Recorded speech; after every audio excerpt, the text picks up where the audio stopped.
What's up guys, before we get into today's review, I wanted to let you know that we're going to have some Gearist gear on the way very soon. Now we're going to start off with things like hats that are pretty affordable for everyone, so definitely keep an eye out because if we put it out there and you guys don't help us by buying those things, then we really can't afford to make them anymore. So if you'd like to see some wicked awesome Gearist gear, please pay attention, stick around, subscribe to our channel, all that jazz. Let's get into the review. First two...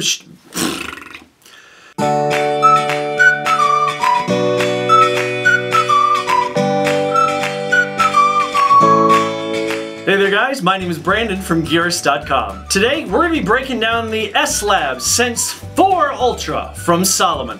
There's a pretty good chance that you're never going to be able to own a Formula 1 car or a Lamborghini, but if you do, give me a call, we should chat. However, one of the great things about what we like to get into, that swimming, that biking, that running, that climbing, that hiking, all that kind of stuff, is that you can get out there and pretty much get exactly the gear that the pros have. Sure, it may cost a little bit of money, like for instance, if you've got 20 grand to drop on a brand new specialized Venge road bike that was just ridden in the Tour de France this year, go for it. Today the example we're going to use is this shoe right here, the Salomon S-Lab Sense 4 Ultra. This is the same exact shoe that you can see one Mr. Kilian Jornet crushing every single race around the world in this shoe right here. If you're not quite familiar with who Kilian Jornet is, there's a link down below that's going to show you a little bit of who Kilian Jornet is. I would put a link up right now, but I don't want you to go away. If you haven't had a chance to read the written review of this yet, definitely click right here and you're going to be able to go and check it all out over at Gearist.com. We break down the nitty-gritty details and also show you some up-close images that might explain a lot of what I'm going to talk about here today. Also, be sure to stick around at the end of this video so you can hear our question of the day because we really want to hear what you guys have to say and give us some feedback, so stick around. Now that I've given you a little bit of context for this shoe right here, try to wait until the end of the review to go out and buy some. By the way, if you feel like you want to try some, click one of those buy links down in the description, it'll take you right to get some. I should also mention that this is the first time that I will be reviewing a pair of Salomon running shoes. Now, we have reviewed a pair of running shoes here on Gearist by Salomon before. It was the Speed Cross 3, which has been around for several years now because it's just such a popular shoe, and if it ain't broke, don't fix it. But that was not reviewed by me, so I was super stoked when Salomon sent over this shoe and its close cousin, kind of city trail road hybrid thing, the S-Lab X series, which we're going to be talking about soon. And actually, if you'd like to read the review for that, the written review for that, you can click right here and check that out right now. I'll wait a second. When Salomon built the Sense 4 Ultra, they did so in two different versions. They have this one right here. This is the version that's made for hot, dry ground, not a lot of kind of squishy stuff or anything like that. But they also built a soft ground version, the Sense 4 Ultra SG. The SG looks only a little bit different, you can see it here, but today what we're going to be talking about is this guy right here because Colorado, by and large, has a lot of hot, dry trails, so this is what we're tackling. As with all the running shoes, the first thing we're going to get into is the outsole, right there, this guy. Now the first thing that you'll notice about this shoe, that I noticed anyway, is that it is not particularly luggy. By luggy, I mean these are not super deep lugs. They're only 2.5 millimeters deep all across. Keep in mind that this is the hot and dry version of the shoe. So in terrains and climates like that, like we have here in Colorado, you're not going to really encounter a whole ton of stuff where super deep lugs are necessary. Hence, this type of lug setup. Technically speaking, this is a full contact outsole, as you can see there. The only thing that makes it not quite a full contact outsole is that there are not really any lugs right here through the arch area, as you can see there. But in the front and the back, the lugs are all over the place, and in fact, they are using what is called by Salomon their dynamic traction. What this means is that the lugs are offset from one another, which you can see there's side by side. They really aren't side by side. They're offset from one another, so you have constant grip throughout the gait cycle, no matter where your foot is, whether it's landing, whether it's taking off. You've got something to account for that variability in terrain and variability in gait style. Speaking of the rubber on the bottom of the shoe, this is using Salomon's Contagrip rubber. Now, this is a proprietary system system by them that uses multiple types and densities and kind of hardnesses of rubber. Is hardness a word? On the bottom of this shoe to really account for those different types of things. So you've got a higher abrasion rubber in certain places, less so in other places, softer here, harder there, more flexible here, more flexible there. You know, it's that kind of thing that's going to really allow the shoe to stick to whatever is thrown at it and really account for the different variabilities that I mentioned a second ago in terrain. I'll say this here because I may say it a little bit later on in this review, and that is that when something doesn't stand out to me, I consider that to be a huge win for a certain product. And in the case of this, that Conta grip, I didn't notice it. And that's a good thing because it means that it's doing its job without getting in the way of me running. We're going to talk about this a little bit more in the ride section, but let's just say that regardless of the type of surface that I was on, and I was in some pretty gnarly stuff, including something for which the SG version of this would have really applied, I didn't notice this really flaking on me. I mean, whether I was on rocks or whether I was on hard pack or a groom trail or kind of loose terrain, anything like that, it didn't stand out to me that I was losing it here and having it more over here. It really performed well on all kinds of surfaces. And believe it or not, though, this is a pure trail shoe that even included a little bit of road. One of the runs that I've really become quite fond of lately is Button Rock, and you can see a video actually where I find that trail right here. On my third run at Button Rock, I took my buddy Steve, who has never trail run before, and this particular trail, you go up to the top of this dam and then you kind of get on this trail, and the trail after a while sort of just kind of peters out. Well, Steve and I kept on going, and it doesn't really go all the way around this reservoir, which we were trying to do. But we kept on pushing forward, and we really wound up in a rainstorm, a thunderstorm actually. There was lightning and thunder and all this kind of stuff, and we kept on going through some quite soft ground, and this shoe held up really remarkably well, especially on wet rocks, even with things like lichen and things on that they can get kind of slippery. This held up very, very well and did a great job of keeping things solid. One of the advantages of this shoe having so minimal lugs that don't really stick out very far is that is a lot of weight that they're saving there. I mean, basically, you just cut off all that rubber and you don't have to account for it. In addition to that, there's a series that you can see here of 7 cutaways up and down the outsole. 1, 2, 3, 4, 5, 6, 7 that are going to remove a little more weight and just basically save weight, and actually are going to make the shoe a little bit more flexible too, which we're going to talk about now when we get into the midsole. As we get into the midsole, it's important to remember that this shoe is meant for speed over ultra distances. And for some people that might just be a marathon. Believe me, this shoe could handle a 5 or 10K with no problem. But at its core, it is meant for speed over long distances. Now the midsole of this shoe, that's this part right here, and the multi-density EVA foam that it uses really walks a really just great line between cushion, responsiveness, and ground feel. From a cushion perspective, I would not consider this to be a cushiony shoe by any stretch of the imagination. It's actually quite a firm shoe, and I really like that because it lets the foot feel the ground quite a bit. And one of the ways that I think that Salomon gets away with that so well is by their Profil film. That's this rock plate looking material right in there. You can't really see it. I'll hold the shoe up to the camera, but it gets a little dark. That film right there does a great job of keeping pokey things and aggravations away from the foot, but it also means that the shoe can be lower to the ground, so it doesn't have to have such a dramatic stack height. From what I've read, previous versions of this shoe had the Profil film only in the forefoot, but in this version, it extends the length of the shoe. Now, I cannot confirm this 100% because I'm not about to cut these in half, but what I can tell you is that it certainly feels like it wouldn't really surprise me if it were the full length of the shoe. The midsole, like the outsole, is also one of the aspects of this shoe that allows it to stay relatively light. Part of the relatively light weight of the shoe is due to the fact that it has relatively low stack heights, with 13 millimeters of stack in the heel and 9 millimeters in the forefoot for a net drop of 4 millimeters. When you consider that this is a shoe meant for ultra distances, that is especially impressive. Now let's get into the upper. Now, if you're a consistent reader of Gearist, then you know that it's pretty rare that I comment on style, especially on videos and things like that. The reason for that is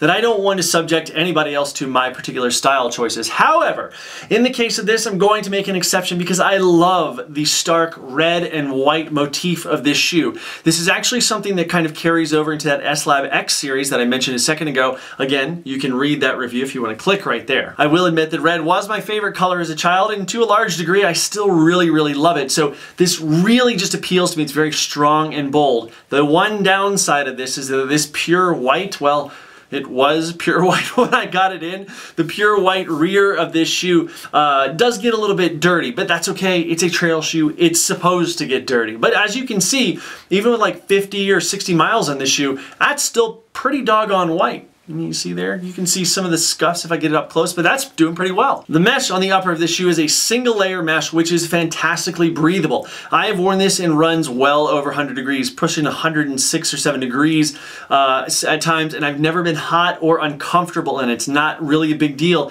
And I was actually kind of surprised by that. Generally speaking, my feet don't really get that hot, but when it hits that point, they really can, and I was comfortable the entire time in this. I also got the chance, thanks to a relatively wet summer and late spring, to take this through quite a bit of water, some puddles and things like that. Not really stream crossings per se, but it was definitely wet.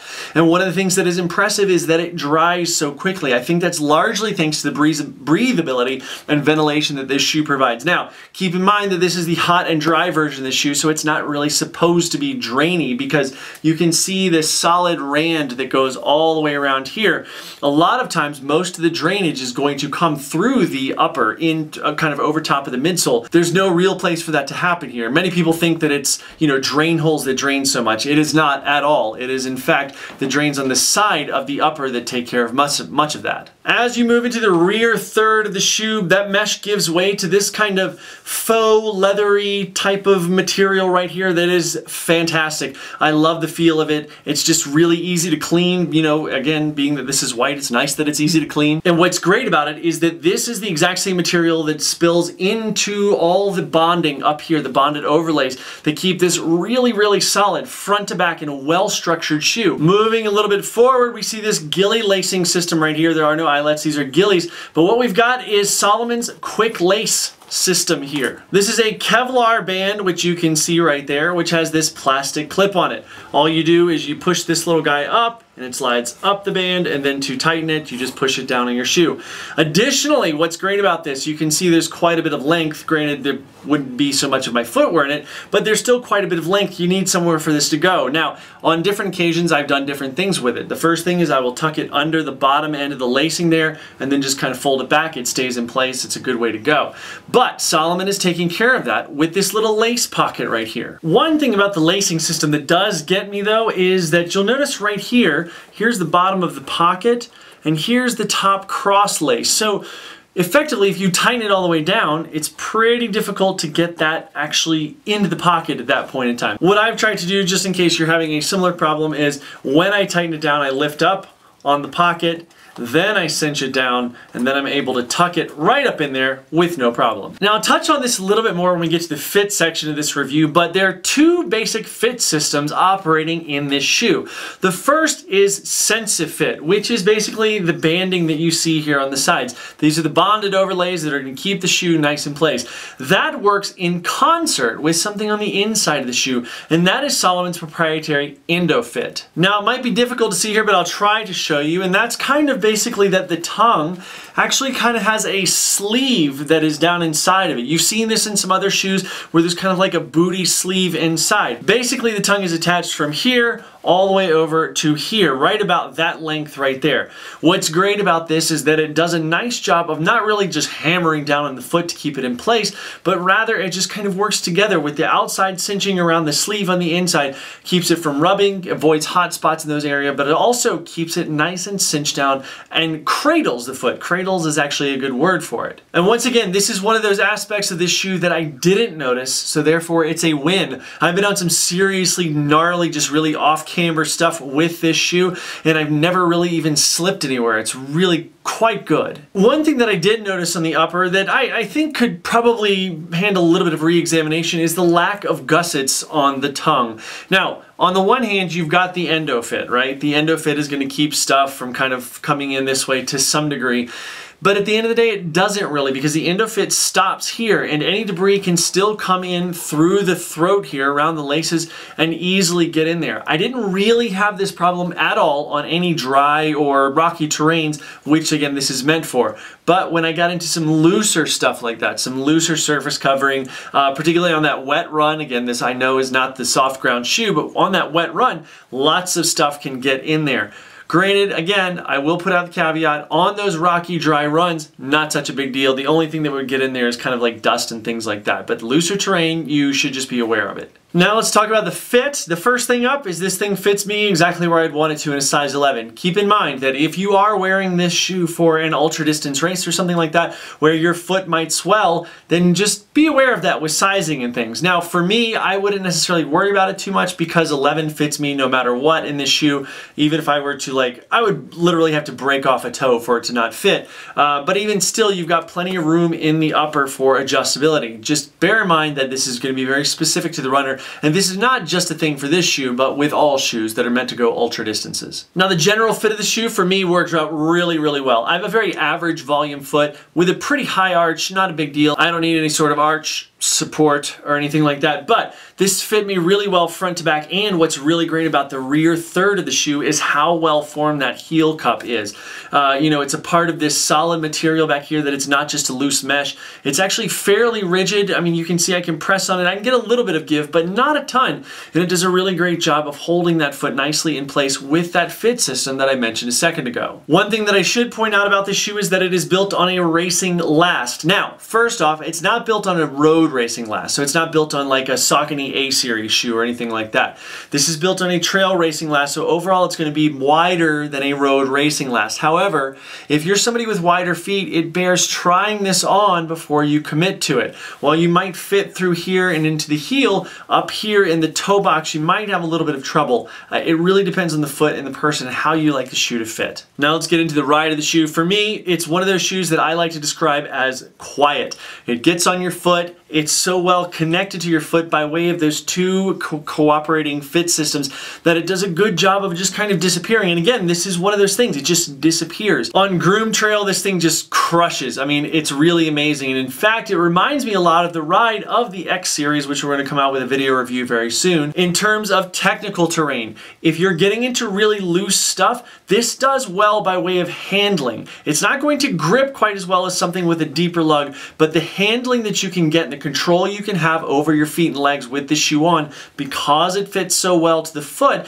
is something that is really a standout feature for me. On rocks, raw rocks, covered rocks, on even some logs that are drier logs. I don't know about kind of Pacific Northwest, East Coast logs that are wet most of the time, but on all the kind of dry terrain that we have in here in Colorado, this does an amazing job. I mean, it really, really does. And again, on trails that are dry and ready to be run on, this thing just destroys them. It's so amazing. And going down some even more technical descents in this shoe is just really, it's an adrenaline rush, it's a blast, and scary as hell. And for a shoe that can handle some seriously ultra distances, this thing is also built to knock out some 5Ks, 10Ks, shorter runs like that. Whatever you want, this can really handle it on the trails pretty much anywhere. You know, there are shoes that we have that are favorites that pop in and out of our lineup or just kind of stay there, and I can definitely see this being one of those for me. This is a shoe that I would recommend getting on your foot, and even though the price may be a tough pill to swallow, it might be worth it for you. My question for you guys today is, what shoes from Salomon have you tried? Have you been into any of the S-Lab shoes, or have you just kind of been in their more gentle trail shoes? Let us know in the comment section down below. Thank you guys so much for spending a few minutes with us today. If you've got any questions at all, please do not hesitate to let us know. You can do so by emailing info@gearist.com or by leaving a comment down in the comments section below. If you've got any questions for us, we're happy to put on our Ask Gearist series, so don't hesitate to ask down in that comment section for that as well. Now, if you'd like to find us online, as always, go to Gearist.com, and if you'd like to follow us on social media, whether it's my personal Strava, whether it's Twitter, Instagram, Facebook, or YouTube, yeah, you're watching this on YouTube, click that subscribe button right down there, please. We love our subscribers. We love all our readers and everything. Thank you guys so much for your support and for taking a few minutes to spend with us today. We'll see you next time.